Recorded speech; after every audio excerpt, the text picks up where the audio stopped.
Bonjour tout le monde, c'est Yannick, j'espère que vous allez bien. On se retrouve aujourd'hui pour une nouvelle vidéo. Voici la dernière tablette lancée par Amazon, la Fire HD 10 de 11e génération. Dans la famille des tablettes Fire, on a ici le modèle le plus véloce. Famille de produits qui est composée de 3 membres, la Fire 7, la Fire HD 8 et donc celle-ci. Pour moins de 150 €, est-ce que ça vaut le coup d'investir dans ce produit? À qui se destine d'ailleurs cette tablette? On va en parler en détail. Pour ceux qui ne me connaissent pas, moi c'est Yannick, sur ma chaîne On parle de tech. Si ça vous intéresse, n'hésitez pas, abonnez-vous en activant la petite cloche. Merci infiniment pour votre soutien. On rentre dans le vif du sujet, on va tout de suite parler de la boîte et de ce qu'elle contient, c'est parti. Sur la boîte, on a quelques indications, notamment sur le design et les caractéristiques techniques au dos. À l'intérieur de la boîte, Amazon propose en guise d'accessoire un chargeur secteur, un câble USB et quelques notices. Voilà, on va désormais s'attarder un peu plus sur le design et la fiche technique de ce produit. Le design de la tablette est très minimaliste, l'écran de 10 pouces est entouré par une bordure noire très visible. Un capteur photo est niché au centre de la bordure supérieure. Lorsque l'on tient la tablette en mode paysage, la tranche droite abrite les boutons de contrôle du volume et power, ainsi qu'un port USB-C et jack. La tranche inférieure, quant à elle, nous présente l'emplacement micro SD, puisqu'ici il est possible d'étendre la mémoire de stockage. Enfin, 2 grilles de haut-parleurs sont disposées sur la tranche supérieure de la tablette. Le dos en plastique noir ne lui donne pas des allures très premium, il faut le reconnaître. Nous apercevons le logo d'Amazon, tandis qu'un capteur photo est intégré à gauche dans la partie supérieure. L'épaisseur de la tablette est de 9,2 mm pour un poids de 465 grammes. La prise en main est plutôt agréable. Moi, tout ce que j'aurais préféré, c'est peut-être des bords amincis autour de l'écran. On reste sur un design sans grande prétention, quelque chose de plutôt classique au final. Parlons à présent de l'écran de 10,1 pouces IPS. Celui-ci affiche 1920 par 1080 pixels. L'écran est suffisamment lumineux pour en profiter dans toutes les conditions ou presque. En plein soleil, on peut avoir des soucis de visibilité. J'aurais tendance à conseiller de ne pas utiliser l'ajustement automatique de la luminosité d'écran, c'est parfois un peu trop agressif. Les angles de vision sont très corrects. J'ai pris beaucoup de plaisir à visionner du contenu en streaming sur cet écran. Notamment avec Amazon Prime Video, vous avez ainsi facilement accès à tout le catalogue de contenu proposé par le géant. On est ici dans l'écosystème Amazon, donc j'ai fait un petit effort pour lire sur la tablette, c'est très satisfaisant également de ce point de vue. La colorimétrie me paraît bonne, mais je regrette que l'on ne puisse pas l'ajuster selon ses propres goûts dans les paramètres d'affichage. Amazon propose la fonction Blue Shade pour réduire l'émission de lumière bleue. Cela aura pour conséquence d'accentuer les tons rouges. Cette fonctionnalité est totalement paramétrable, bien entendu. Au final, on se retrouve avec un écran de bonne facture, je n'ai rien à ajouter là-dessus, on passe directement à la suite. Fire OS est un système d'exploitation conçu par Amazon et qui est basé sur Android. Si jamais vous ne connaissez pas, on va en faire le tour rapidement afin que vous puissiez voir exactement de quoi il retourne. Tout d'abord, ici, pas de tiroir d'application, nous avons la page d'accueil au milieu. De 2 autres menus, l'un s'appelle Pour vous et l'autre Bibliothèque. L'accueil recense toutes vos applications installées. La petite barre de recherche fonctionne avec Bing et vous pouvez aussi effectuer des recherches sur Amazon par ce biais, ainsi que dans vos mails, contacts, etc. La section Pour vous va vous recommander du contenu, applications, livres, vidéos et bien d'autres choses. Il est aussi question de la météo par ici. Dans Bibliothèque, vous pouvez accéder à vos contenus et en personnaliser l'affichage. Dans mon cas, une bande dessinée, des applications et Prime Video. Les boutons de navigation vous permettent d'accéder aux multitâches exactement comme sur n'importe quel autre système Android. Fire OS propose la fonction écran fractionné pour vous permettre de visualiser 2 applications simultanément. Vous pouvez très simplement les redimensionner pour les adapter très simplement à l'écran. En guise d'application préinstallée, nous retrouvons quelques petites choses comme AirMap, ça fonctionne très bien, on a accès à des options très similaires à Google Maps au final. Il y a un lecteur vidéo préinstallé aussi, la météo, les contacts et un calendrier, on reste sur quelque chose de plutôt complet. L'Amazon App Store.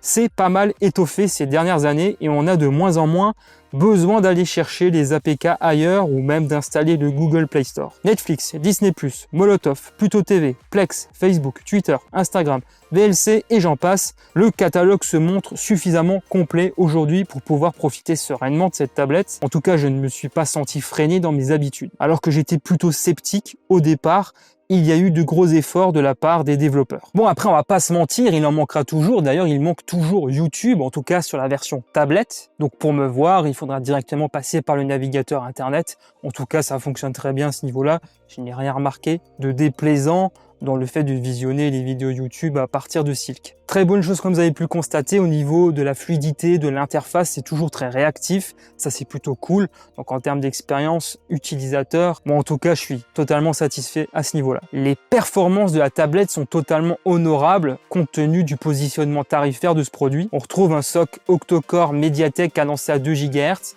couplé à 3 Go de RAM ici. Dans les faits, les performances sont très suffisantes pour un usage basique, réseaux sociaux, navigation web et visionnage de contenu en streaming. Pour les jeux, on n'aura pas ce qu'il se fait de mieux sur le marché, clairement. J'ai pu jouer à quelques jeux dans des conditions tout à fait acceptables, notamment Asphalt 9. J'ai peut-être eu quelques saccades à certains moments, mais rien de bien méchant, rassurez-vous.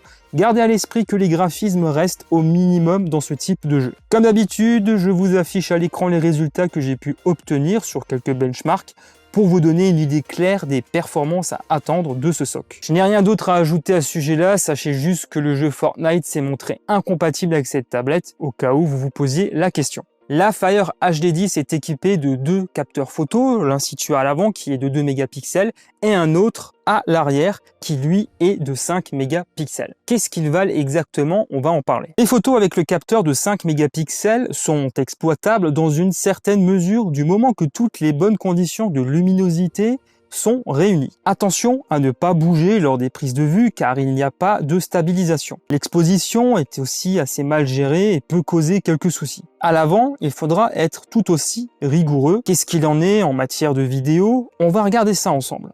Donc là, je commence à filmer avec le capteur frontal. On peut aller jusqu'en 720p.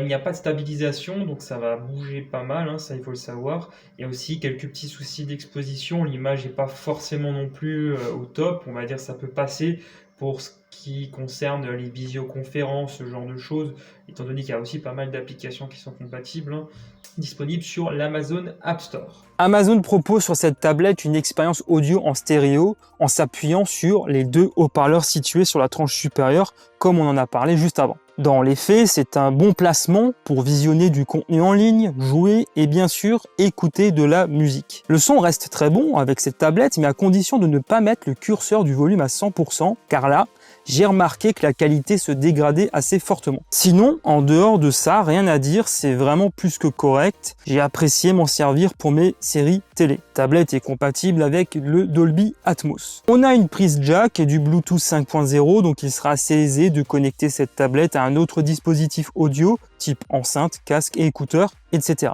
C'est difficile à restituer en vidéo, mais je vais quand même tenter de vous faire écouter. C'est parti!